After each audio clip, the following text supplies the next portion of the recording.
Well, I just got back from seeing Sonic 3, and it was a lot of fun, actually. I had a pretty good time. If you haven't seen it yet, don't go into it expecting, like, a one-to-one translation of Sonic Adventure 2. That is not what you're going to get. You're going to get a movie that fits in with the other two movies that have been going.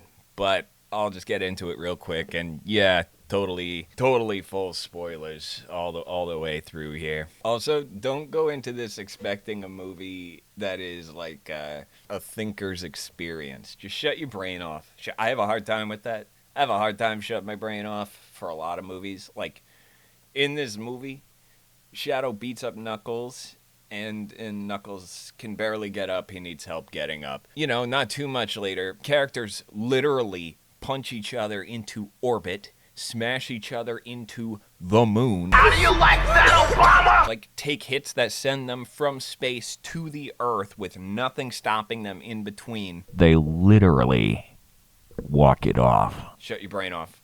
Stop thinking. Stop thinking. But the movie is good.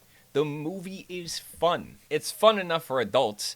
I'm in my 30s. I went by myself and I had a good time. My theater wasn't like super duper crowded, and the people next to me were probably younger than me, but not too much younger than me. They weren't kids, they were nerds. And this movie is good for both. I mean, the movie's super simple, really, in practice, in concept. Like, Shadow is the Vegeta of Sonic the Hedgehog. I mean, not in the sense of like him just showing up and being like, I have to get stronger, but he's the franchise edge lord who feels like he's lost everything, and he's got revenge on the front burner. Tika Sumpter and James Marsden are back, and they do a really good job considering they're talking to nobody on set. They're not talking to anybody, and they did fine. I will say one thing I do wish, though, and it's hard to pin acting direction on the actor or the director, because sometimes it's both, sometimes it's neither. But they had this kind of funny joke going where Tika and James would just be like,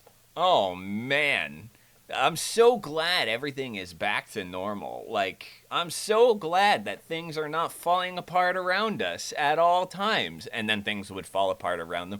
But I just wanted to, like, I think it was just the line reads. I wanted the line reads to just sink their teeth into that a little more. I don't know. It's a simple joke, but I think on paper it's a pretty good joke. I just wanted a little more leaning a little more leaning into it, I guess. But they get so consumed by the mundane that James Marsden makes a puppet called Mini Tom, and Tika's right.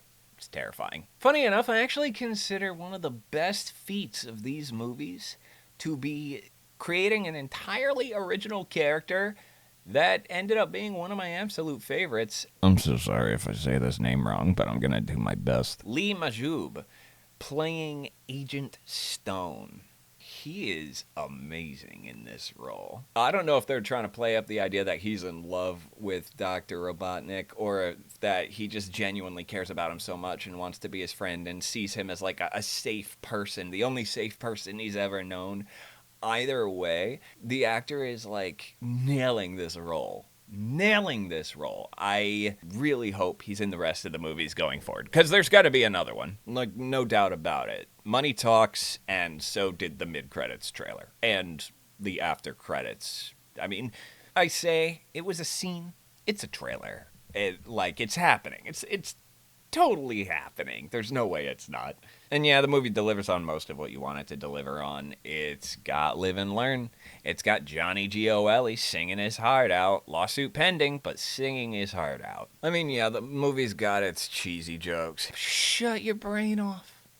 Shut it off. Like I said, I have such a hard time with Shut Your Brain Off movies. But, I don't know. There's just something about Sonic the Hedgehog that makes it easy for me to do. I mean, the basic premise of the story is exactly what you think it is once you see it. If you've seen the trailers and you've played Sonic Adventure 2, you know what they're going for here. Jim Carrey and Jim Carrey team up as Jim Carrey and Jim Carrey's grandfather. They want to get revenge for Gerald's granddaughter, Maria, inadvertently losing her life in the middle of a raid by the organization.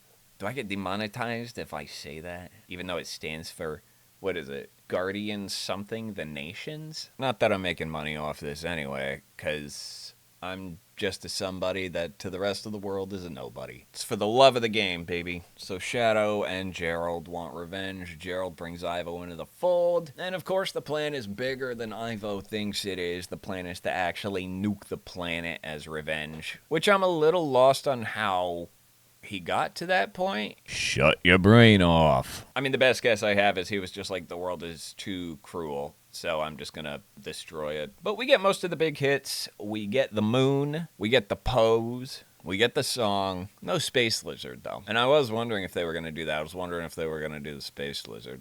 Probably my biggest laugh of the movie was the end of the line for Gerald. It was just such a funny and unexpected way for it to happen. Being mindful of the production side of things like this, I just want to say I really felt for the editors throughout pretty much the entirety of this movie. Heavy use of CGI throughout, and also having the same actor on screen for tons of the movie's runtime. I mean, it's not like this is the only movie that's ever done that, but to this degree, it's a lot, and the editors must have just been like, oh, man. Come on. There's a little bit of stiff acting with some of the live actors talking to CGI anthropomorphic, not really on-set characters. I feel for them. That would be really difficult. What is playing behind me?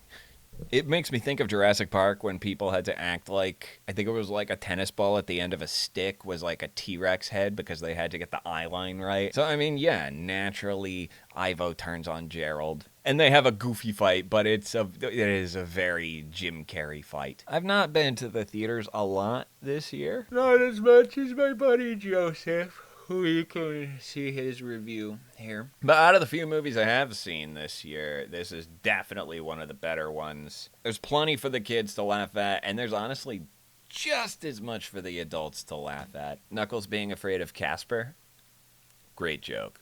I love it. Keanu Reeves was actually really solid casting as Shadow. His voice just kind of fits that aesthetic really well. And in a move that I really wish Hollywood would do more often, I think, honestly, my favorite casting choice in these movies has been Colleen O'Shaughnessy. I'm always thrilled for newcomers to get roles, and had a newcomer taken on the role of Tails, I would have been like, hey, good for them, I'm happy. But if they weren't going to do that, I'm really glad that they cast Colleen, because she does a fantastic job in both animated mediums, aka shows and video games, and in the movie. Her line deliveries across all mediums have been fantastic, and it's not easy to find an actor who's actually that malleable. So, really good job, Colleen. Idris Elba's still killing it as this iteration of Knuckles. He's dim-witted, but he's not a fool. Is the movie perfect?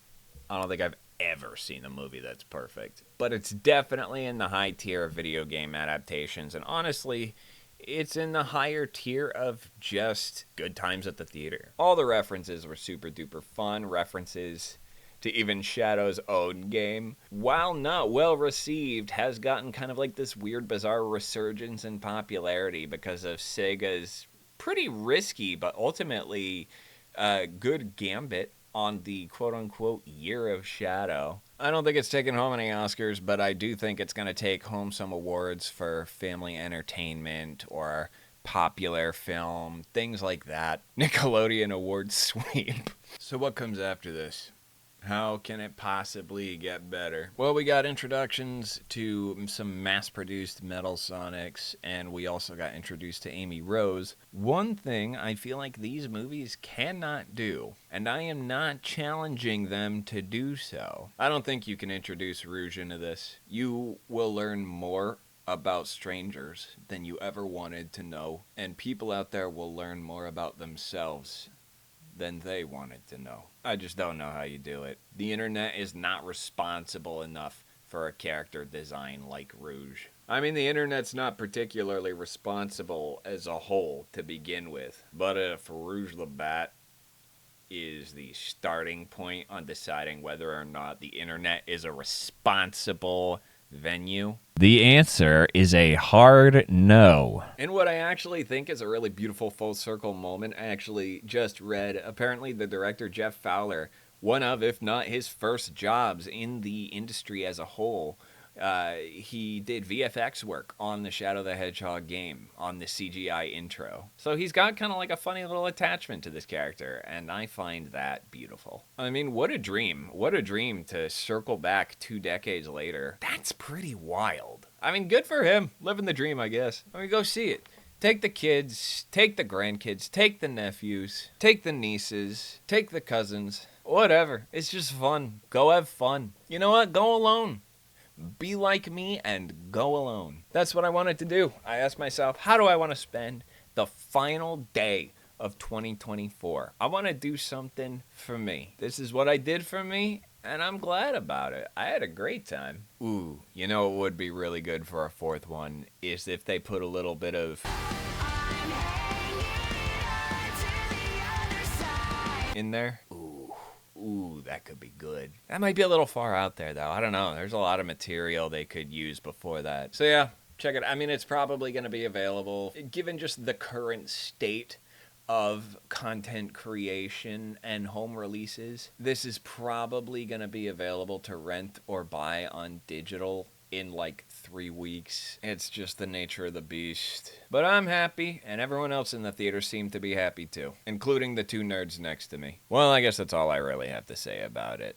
See it and have fun. Here's a podcast with some friends I'm in, and here's another show I'm in with a friend, because I guess I'm just a friend on shows now. That's what my life has culminated to up to this point. Happy last day of 2024, everyone.